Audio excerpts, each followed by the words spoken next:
Are mullets coming back into style, or like have they actually ever gone out of style? I don't really know, but the whole business in the front, party in the back thing applies. Perfect description of not only a type of hairstyle, but actually quite a few things throughout life, and even cars. And no, we're not talking about third-gen Camaros, I'm sorry. We're talking about the mullet of car engine position slash orientation slash, mid-engine, rear-engine configuration of cars. I'm Gels from Fitment Industries, and welcome. Before we go ahead and get into today's episode, don't forget to subscribe if you haven't already. And if you weren't aware, we are doing a giveaway for not only wheels and suspension, but wheels, tires, and suspension. We're giving away some HRE Flowform wheels, some Michelin tires, and Function Inform air suspension. Check out fitmentindustries.com, pick up some apparel like this t-shirt here, and get entered in to win.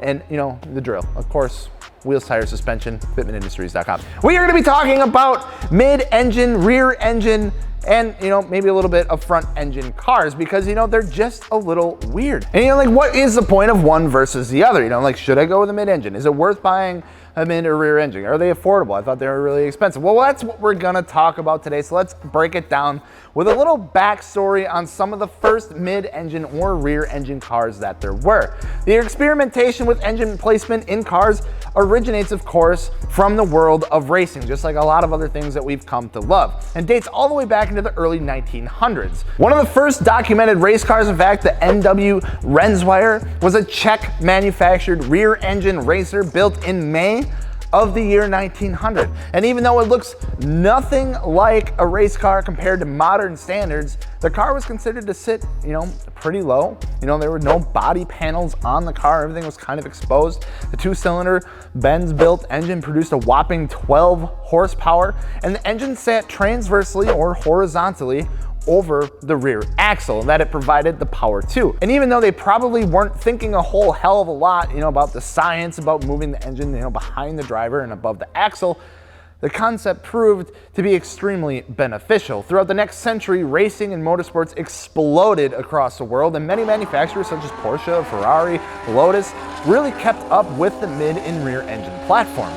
So with all that in mind, we've really come to know high-end performance cars and supercars with mid and rear engine configurations. So what is it about moving the engine around that has captivated not only automotive manufacturers, but the enthusiasts that drive them? Well, that's where the science and performance of the vehicles truly speak for themselves. If you look at a good 95% of the cars on the road today, I would say, they're gonna be a transverse mounted front engine car, providing power to either the front wheels or their all-wheel drive. This is due to cars being more focused on economy and efficiency. We talked about front-wheel drive cars being cheaper and easier to manufacture in a previous video, but when it comes to performance and handling, a front engine car might not be the best solution, it turns out. Yes, but with all the weight of the engine and transmission sitting on the front axles and in front of the driver, it tends to be the area where all the weight of the vehicle is focused. And bringing it down into simple physics terms, the area with the most amount of mass will have the highest amount of inertia. And in cars, having your highest area of inertia towards the front of your vehicle will likely cause a little thing that we call understeer, which is not a good time. Now, obviously, this can be prevented, and manufacturers have done a good job preventing this by distributing the weight throughout the rest of the vehicle. And in higher performance cars with a front engine, they tend to do this pretty well because they have to. They know that the drivers are gonna be pushing these cars to the limits. Just flipping the engine on over to the other end of the car, we get what is referred to as a rear engine car. Now, there usually is a lot of misunderstanding when it comes to what the actual difference is between a mid-engine car and a rear engine car. And a lot of times you just kind of get grouped into the same category. Typically, it's something like, well, engine's not in the front of the car, so it's got to be, it's got to be a rear engine car. Basically, what it is, if you have a car where the engine lands between the front and the rear axles, it is going to be considered a mid-engine vehicle. However, if you look at something like the Porsche 911, the engine sits behind the rear axle or on the rear axle, which would be correctly labeled as a rear engine car. Now, doing this provides a few things for a vehicle. First off, having all the weight in the back of the car weighing down on the back of the wheels and everything is going to provide more traction for the rear wheels, providing a decent amount of acceleration and traction. Typically, acceleration is improved drastically with a rear engine car. It also has benefits in braking and overall handling of the vehicle as well. Rear engine cars tend to be more compact and smaller than their front engine counterparts, simply because you don't have a big engine in the front. In the back of the car is usually a lot smaller, and they just kind of pack everything in there. And it is a sports car after all, so it's not gonna be huge.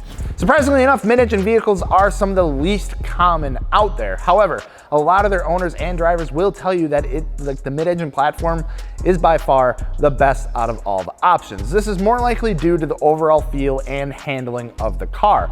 By moving the engine closer to the center of the car, you are pulling all that weight and inertia more towards the center and giving yourself a more mid center of gravity and a lower center of gravity. It also makes it easier for engineers and designers to balance the weight throughout the rest of the car and almost get a perfectly balanced chassis. This helps the car feel tighter and more nimble, and as well as providing an equal amount of traction to both the front and the rear. So if you wanted to do all-wheel drive or rear-wheel drive, you won't have to worry as much about the acceleration issue. So why so many different variations of the same thing, basically? What would make someone want to go get a mid-engine car over a rear-engine car, or a rear-engine car over, like, say, a front-engine car? Well, the truth is they really all have their pros and cons, just like everything else. Rear-engine vehicles, while they are good at providing a good amount of grip to the rear, like we talked about, tend to be more prone to oversteer instead of understeer, since all the weight is now in the back instead of the front. However, by moving the engine further back, it does give the cabin some extra room compared to that of, let's say, like a mid-engine vehicle,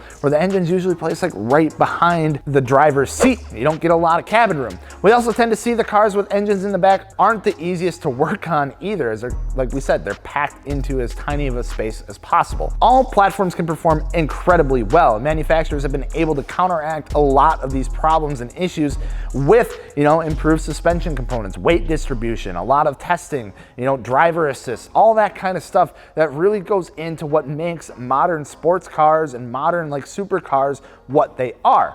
So that's all great and everything, but why does it matter? I mean, aren't all mid or rear engine cars super expensive? Why would I ever consider doing that if I can't, and why am I watching this video? Well, there are actually a lot of affordable rear and mid-engine cars out there right now that someone like you or myself could, be in the market for. There are some pretty obvious ones out there, of course, like the Toyota MR2 and the Pontiac Fiero, to bring that high-end performance feel to a more consumer-friendly market. You weren't going to spend hundreds of thousands of dollars on these cars back in the day. Now, today, you can pick them up for as little as a few $1,000s.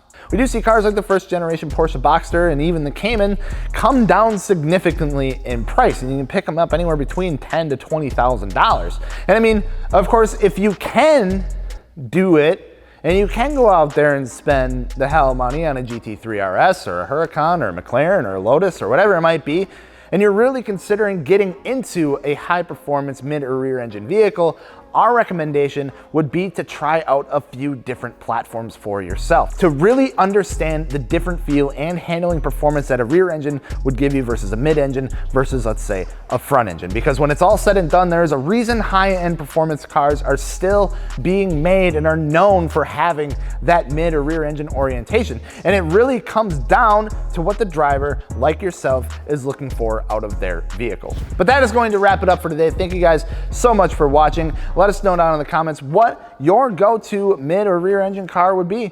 Just let us know. And of course, check out the giveaway we got going on with HRE Flowform Michelin tires and Function Informed suspension all over at fitmentindustries.com. We got a bunch of good stuff going on over there. Check it out for yourself. Pick up some dope apparel, get entered in to win. But I'm Gels from Fitment Industries. We will see you later. Peace.